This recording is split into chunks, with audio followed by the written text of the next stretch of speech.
In Silicon Valley, your creation is only yours until someone bigger decides it isn't. I learned this when Tech Fusion fired me after my security app generated $200 million in revenue. 6 years of my life coded line by line, taken in a single afternoon meeting. What they didn't know was that I'd anticipated their betrayal. Deep in my code sat a kill switch only I could access. Before continuing this story, drop a like if you're watching, let me know where you're tuning in from, and subscribe to hear how I brought a tech giant to its knees. Computers have been my world since I was 8 years old. While other kids played sports, I disassembled my first desktop, fascinated by how each component worked together to create something greater than its parts. This childhood obsession led me through countless nights of coding, learning languages like most kids learned playground games. By high school, I was building basic security programs to protect my personal files from nosy siblings. Despite my natural aptitude, my path to Silicon Valley wasn't paved with Ivy League connections. I attended State University rather than Stanford or MIT, making me somewhat of an outsider in tech circles that worshipped prestigious credentials. After graduation, rejection letters piled up from Google, Apple, and Facebook. Their loss, I told myself, even as doubt crept in during my ramen noodle dinners. Tech Fusion wasn't my dream company. When they offered me a junior developer position, I viewed it as a stepping stone. My first day, they showed me to a cramped cubicle in the office's farthest corner, the kind of spot reserved for people they expected to be forgotten. But I was genuinely excited. Tech Fusion was growing rapidly, developing various software solutions for businesses. Not the sexiest work, but it was a foot in the door. My first few months, I bonded with Jackson, from the server team, and Sophia, who handled front-end development. They became my lunch crew, the people who made 12-hour days bearable. We shared frustrations, celebrated small wins, and navigated company politics together. I still remember meeting Marcus Wright, the CEO, during a company all-hands. Tall, confident, with the polished charm of someone who knew how to work a room. His presentation on revolutionizing digital security seemed genuinely passionate. The CTO, Derek Palmer, impressed me even more with his technical knowledge.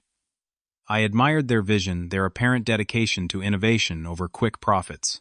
Everything changed during the annual company hackathon 6 months after I joined. The theme was mobile security, and while browsing through existing solutions, I identified a critical vulnerability that nobody seemed to be addressing. The idea hit me like lightning. What if we created an app that protected users across all their devices with a single, elegant solution?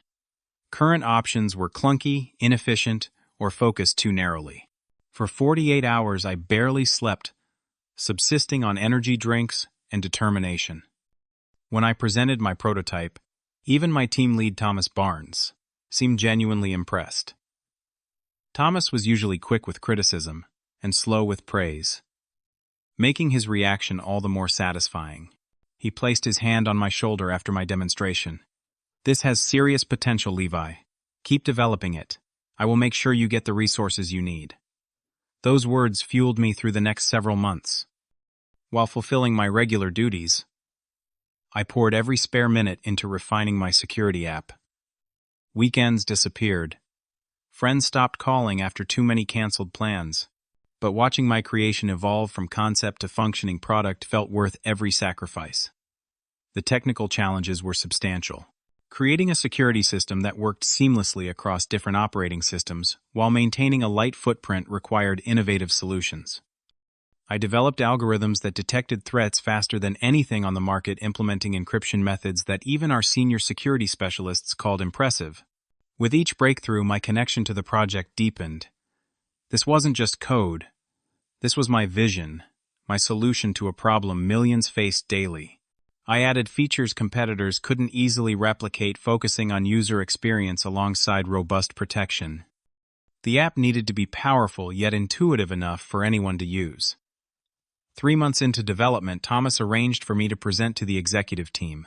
Standing before Marcus, Derek, and the board, I demonstrated how the app functioned.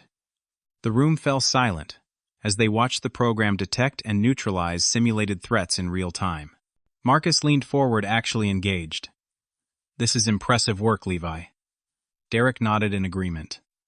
How soon until we could have a market-ready version? Their enthusiasm translated into a small development budget and a team of 2 junior developers to assist me. Walking back to my desk that day, I felt taller somehow. This was my chance to make a real impact, to transform from back corner cubicle guy to someone whose name people knew. Pride swelled when Marcus stopped by my desk the following week asking questions about implementation timelines. He seemed genuinely interested in my answers, making notes, and offering suggestions that showed he understood the technical aspects. I believed my future at Tech Fusion was bright, that my hard work would lead to advancement recognition and the career I had always wanted. I was wrong. The first red flags were subtle, easy to dismiss, as normal corporate behavior. During an executive update meeting I attended, Thomas presented my progress to Marcus and the board.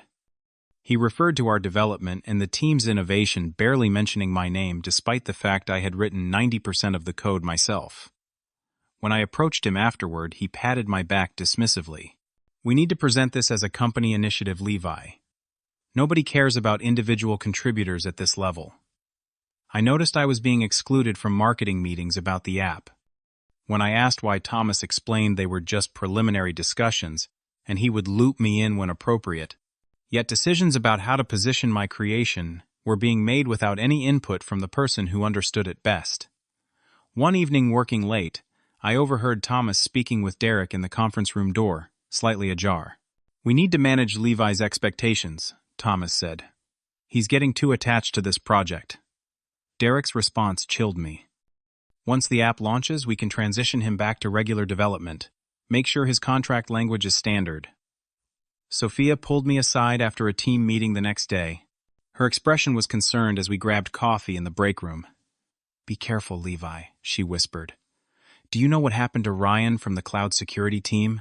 I shook my head. "He developed that firewall protocol that brought in millions last year. Once it was fully documented and integrated, they pushed him out. Said he was difficult to work with, but really they just didn't need him anymore. They do this.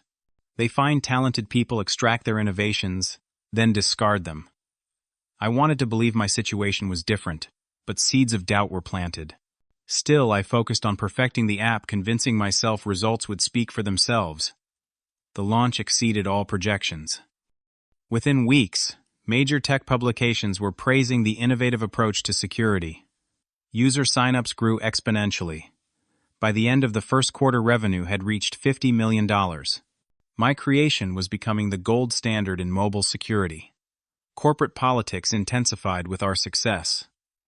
Thomas became increasingly territorial, minimizing my contributions in meetings and emails.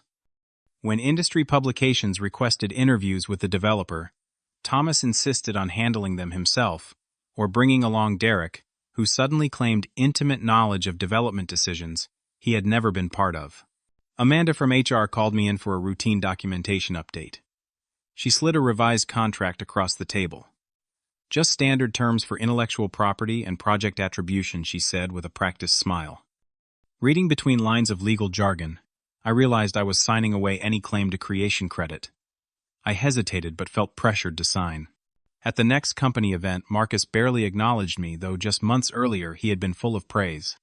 When I managed to speak with him directly, his eyes constantly scanned the room for more important conversations.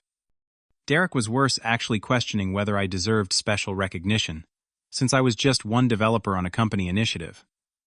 Their behavior forced me to research Tech Fusion's history with previous innovators. Late nights after coding, I dug through industry news, social media, and forum discussions. A pattern emerged. At least 5 developers before me had created successful products only to be pushed out once their innovations were fully integrated into company infrastructure. That night, I made a decision that would change everything. During a marathon coding session fueled by betrayal and precaution, I implemented a hidden kill switch deep within the app's architecture. Nothing malicious that could harm users or their data, but a master key only I could access that would allow me to disable non-essential functions if necessary. I confided only in Jackson about my fears. Document everything he advised over whiskey in his apartment, far from corporate ears. Every email, every meeting, every line of code. They're going to try to erase your contributions. Over the next weeks, I discreetly tested the kill switch functionality, ensuring it worked as designed. Meanwhile, the personal cost of my dedication became impossible to ignore. My girlfriend Taylor, patient through months of canceled dates and middle-of-the-night coding sessions, finally reached her breaking point. "It's like you're in a relationship with that app. Not me," she said, packing her things from my apartment. "Call me when you remember there's a world outside Tech Fusion." My health suffered too. Constant stress manifested as insomnia, migraines, and weight loss. Friends outside work stopped including me in plans. The isolation grew as I poured everything into perfecting my creation, still clinging to hope that success would bring recognition. Despite the app generating millions, my own finances remained unchanged. The promised bonus never materialized. My salary stayed at junior developer